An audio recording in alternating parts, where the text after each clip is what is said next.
উম, এই রতি সাধনা নিয়ে অনেকে কিন্তু ভুল ধারণা আপনাদেরকে দিয়েছে বা ঠিক করে বলে না। নানা ধরনের কথা আমাদেরকে শুনতে হয় এই রতি সাধনা নিয়ে। এটা কিন্তু একটি গুরু ঘরের কর্ম, এটাকে কেউ কিন্তু নেগেটিভভাবে নেবেন না, তাহলে কিন্তু শিখতে পারবেন না। ঠিক আছে? তো অনেক দাদা ভাইরা বলেছেন, দিদি ভাই এই সময়ে আমরা তো এত কিছু করছি, তবু কিন্তু আমরা রতিক্রিয়া করতে গিয়ে কিন্তু আমরা সেখানে গিয়েই মরছি। কেউ কেউ বলছে হ্যাঁ আমি পেরেছি, তো খুব ভালো তাদের জন্য। কেউ কেউ বলেছেন দিদি ভাই আপনার ভিডিও দেখে আমি অনেকটা এগোতে পেরেছি, আপনারা এইভাবে ভিডিও দিন। অনেকে বলছে এটা নোংরামি ছাড়ো, এগুলো একটা অন্য পার্ট। নো, এটা অন্য পার্ট নয়, এটা গুরুঘরের ক্রিয়াকর্ম। তো শুধু সাধুগুরু বৈষ্ণব নয়, সকলেরই প্রয়োজন আছে। ঠিক আছে? তো ঊর্ধ্বলোকে এই যে রতিক্রিয়াটা, রতি সাধনা বা দমের সাধনা করতে গেলে আমরা কিন্তু এই যে নিম্নগামী বীর্য ঊর্ধ্বলোকে বা ব্রহ্মলোকে টেনে তুলতে পারবো।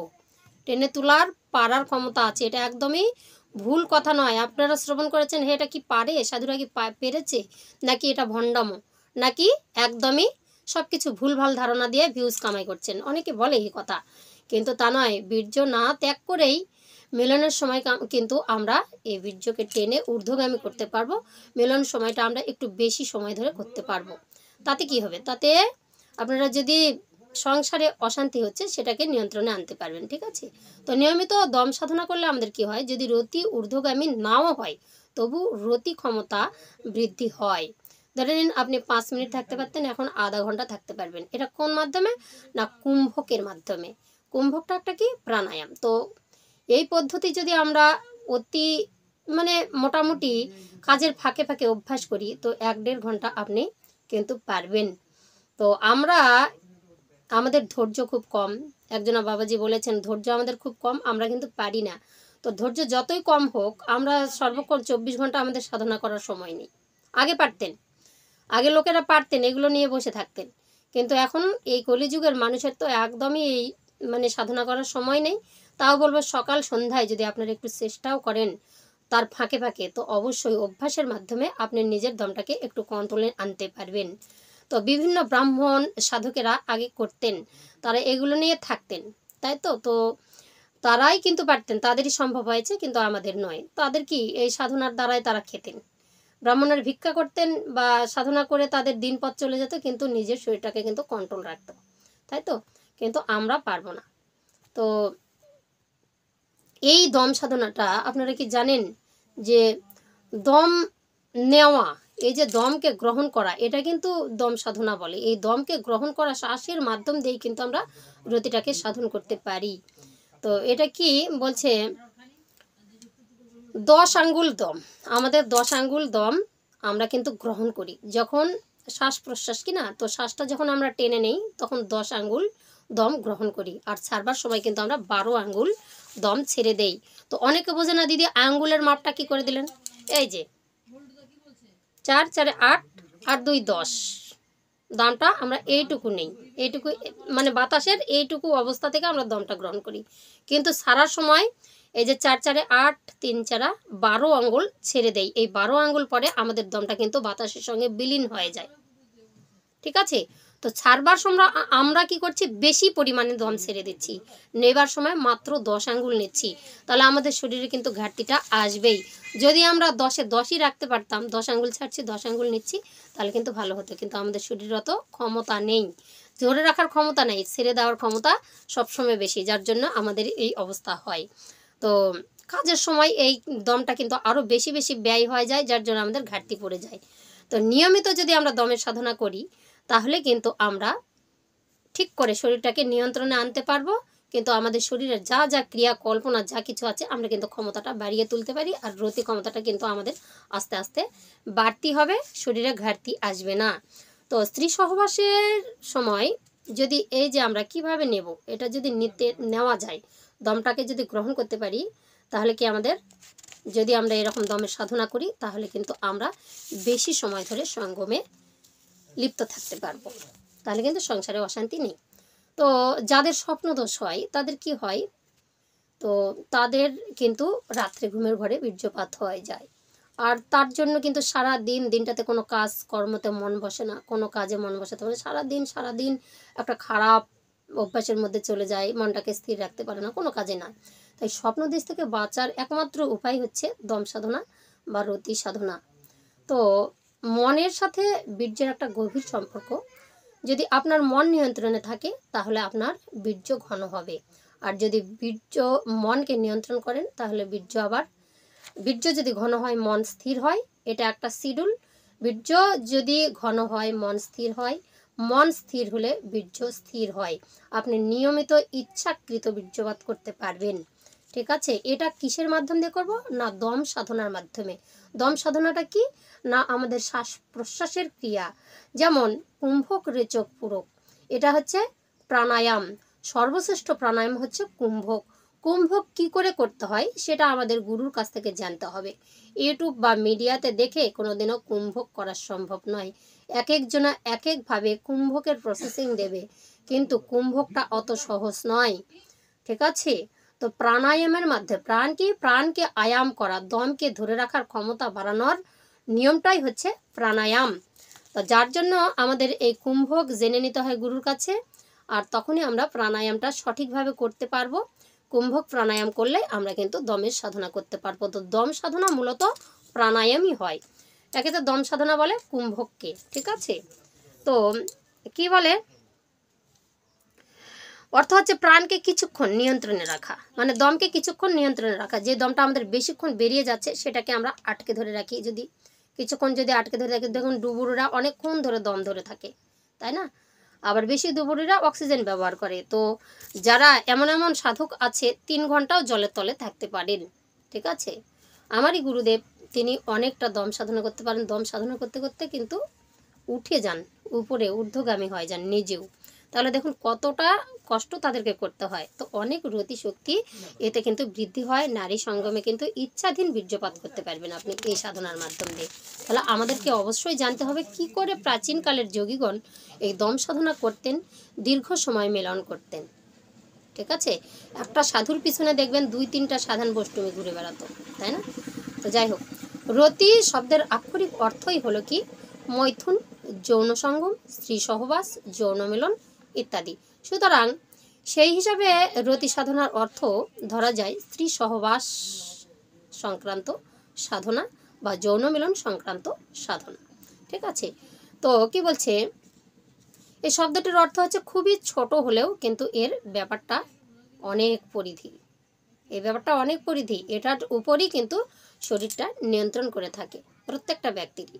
যেখানে আমাদের বারবার পতিত হয়ে যায়, যাতে আমার শক্তিটা ক্ষয় হয়ে যাচ্ছে, এটার উপরে কিন্তু আমাদের নিয়ন্ত্রণে থাকতে হয়, এই দমের উপরে।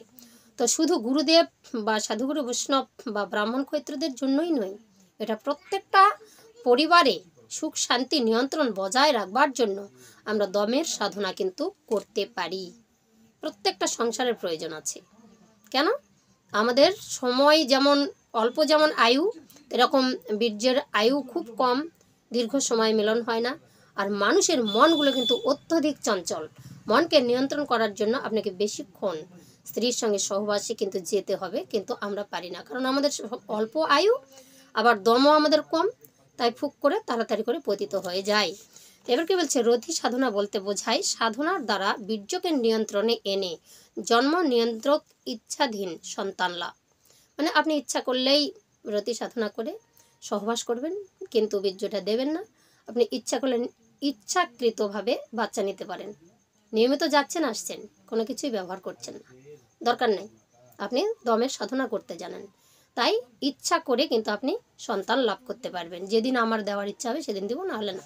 যৌনশক্তি বৃদ্ধি হয়, দীর্ঘ সময় সহবাস হয়, মিলন করার ক্ষমতা অর্জন হয়, আর দেহকে সুগঠিত করতে সাহায্য করে। স্থির রাখার সাধনা এটা, মন স্থির, সব কিছু কন্ট্রোল থাকে। এটি একটি হাইড্রোলিক ব্রেক বলতে পারেন। যখন ছুটন্ত ঘোড়া চলে যাচ্ছে তাকে লাগাম দেওয়া। তো এটা হচ্ছে দম সাধনা বা রতি সাধনা।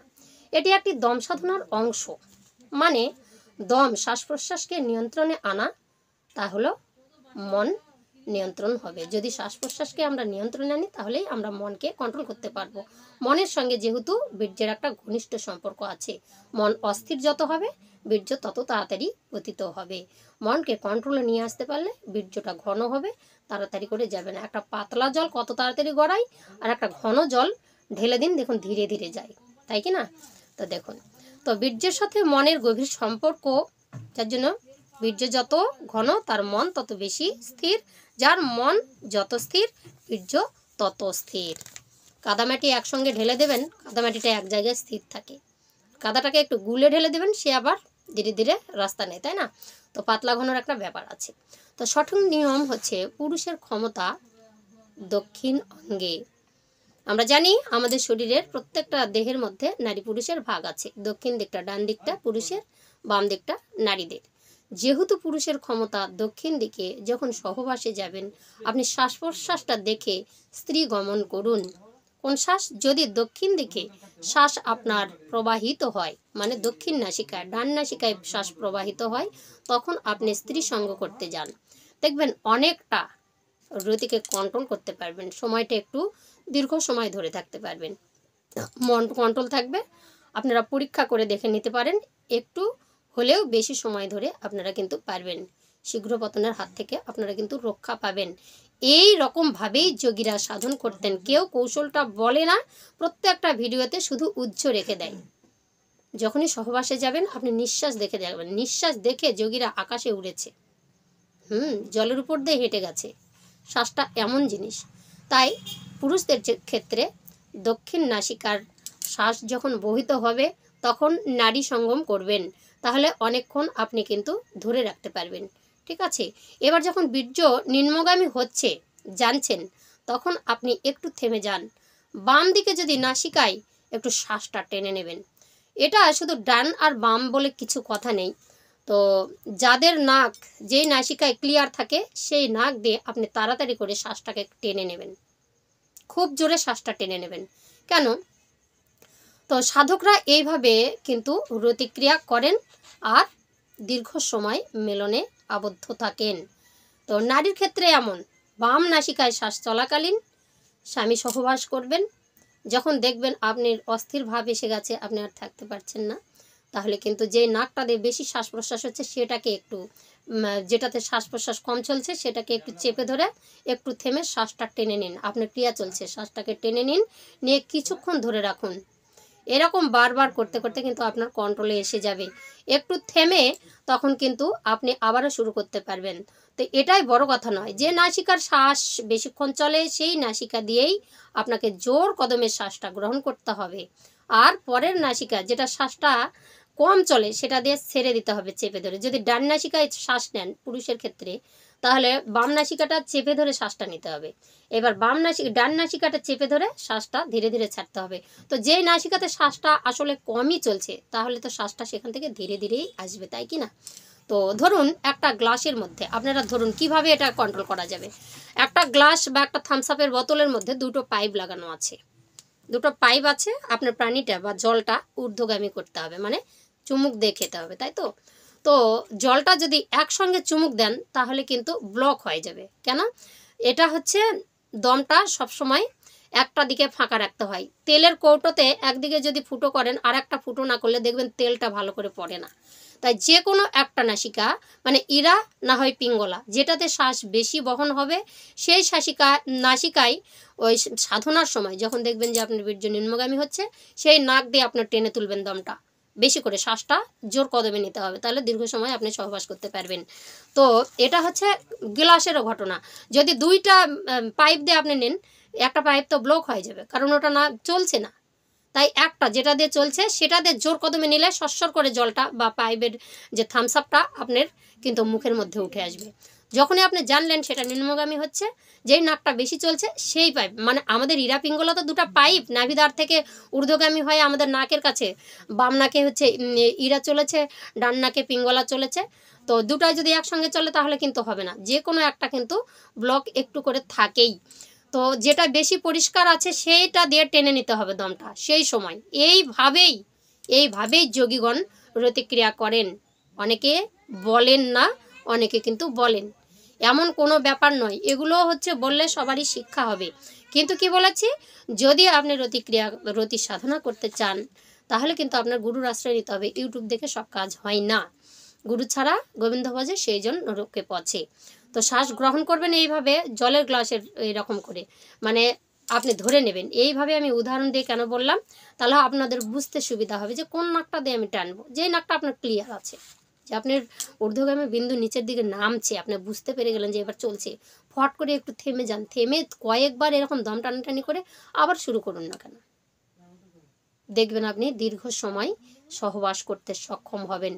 আমি বলছি আপনাকে যে একবারেই হচ্ছে বীর্যকে ধরে রাখতে হবে তার কোনো ব্যাপার নাই, কারণ আমরা হচ্ছে পরিশ্রমী ব্যক্তি, বা আমরা হচ্ছে তোমার কি বলবো, কলিযুগের মানুষ, ধৈর্য কম। কিছুক্ষণ মানে যতটা প্রয়োজন, স্ত্রী যতটা চাই ততটা থাকতে পারলেই আপনার বেটার, তাহলে আপনার আর তার থেকে বেশি কিছু করতে হবে না। এটুকু তো 1 থেকে 1.5 ঘন্টা থাকলেই যথেষ্ট। একটা মানুষের কতটা তার কাম বাসনা থাকে। যদি কখন আমরা ধরে রাখবো একবারে, যখন শিক্ষা মন্ত্র মানে সাধকের দেশে চলে যাব, শিক্ষা গ্রহণ করব, তখন গুরুদেব বলেন যদি কেউ শিক্ষা গ্রহণ করে বীর্যপাত করেন তাহলে ব্রহ্ম হত্যার ফলে কিন্তু পাপভাগী হন। তাই তাদেরকে আর শিক্ষা গ্রহণকারী ব্যক্তিদের রতি মানে বীর্যকে পাত করতে নেই। কিন্তু আমাদের মতো সাধারণ ব্যক্তিদের অবশ্যই আপনারা এই দম সাধনা করে করে কিন্তু নিজের ক্ষমতাটাকে একটু বাড়িয়ে তুলতে পারবেন, সংসারে কিন্তু সুখ শান্তি বজায় থাকবে। এই নিয়মে চলুন, দেখবেন উপকার আপনারা পাবেন। যারা এতদিন বললেন দিদিভাই কিছুই হচ্ছে না, তাদের জন্য এই ভিডিওটা। আপনাদের কেমন লাগছে ভিডিওটা অবশ্যই জানাবেন। আর যদি ভিডিও ভালো লাগে অবশ্যই চ্যানেলে লাইক শেয়ার কমেন্ট করে চ্যানেলটি সাবস্ক্রাইব করে পাশে থাকবেন। প্রেম সে বলো রাধে রাধে। আবার পরের ভিডিও নিয়ে দেখা হচ্ছে এরকম দেহতত্ত্ব নিয়ে। তো আপনারা সঙ্গে থাকুন, ততক্ষণ ভিডিও দেখতে থাকুন। হরে কৃষ্ণ, জয় গুরু।